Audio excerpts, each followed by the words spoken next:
לפני קרוב ל-40 שנה הייתה לי את הזכות להיכנס ליחידות אצל הרבי. הרבי קרא לי, וכשהרבי קורא באים, שכן המחצית הריבלינית שלי היא באה מהחסידים, בעוד שהמחצית האחרת מהמתנגדים, תלמידי הגאון ובני משפחתו. הסיבה שהרבי קרא לי הייתה כתמיד דאגתו לעם היהודי וליהדותו. זאת הייתה יחידות קצרה מאוד. חשתי בה את אותה תחושה מופלאה של חסיד לפני רבו.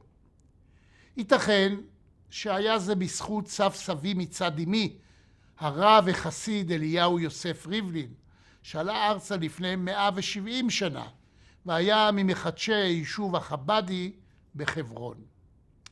אולי בזכות הייחוס היקר של משפחתי מצד אמי לאדמו"ר הזקן, ואולי בזכות המפגש וקשר המכתבים שהיה לרבי עם אבי מורי, הפרופסור יוסף יואל ריבלין, מתנגד אבל מעריך גדול ומעריץ גדול של הרבי.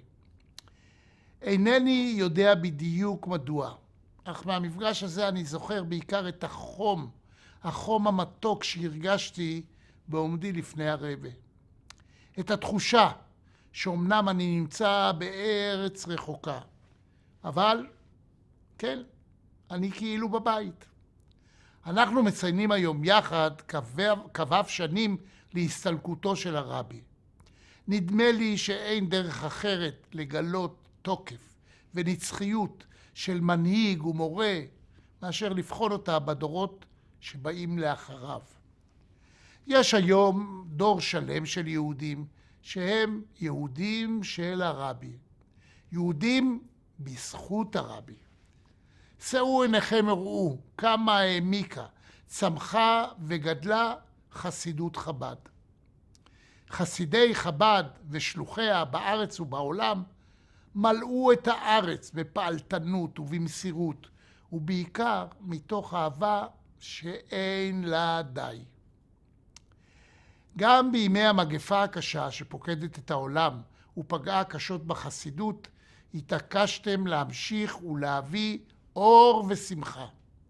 אין כמעט נקודה על מפת העולם שלא יימצא בה בית חב"ד, פתוח מכל עבריו, כאוהל אברהם אבינו, נכון לקבל במאור פנים ובחיבוק חם כל יהודי שמבקש לו מנוח מנדודיו, רגע של בית, חום ורוח, ובכולה מפעם את רוחו של הרבי, שכולה נתונה ללא לאות לשלומו ולגאולתו של עמנו.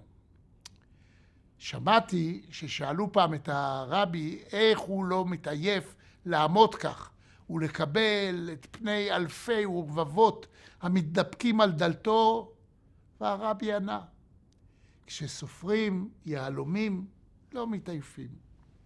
כשאני מתעייף, אני מזכיר לעצמי את האמירה הזאת. מי ייתן ותמשיכו לפעול מתוך אבותות אהבה שאין כמוה, ושליחות שאינה נפסקת לעולם, עד לגאולה השלמה. היו ברוכים מירושלים.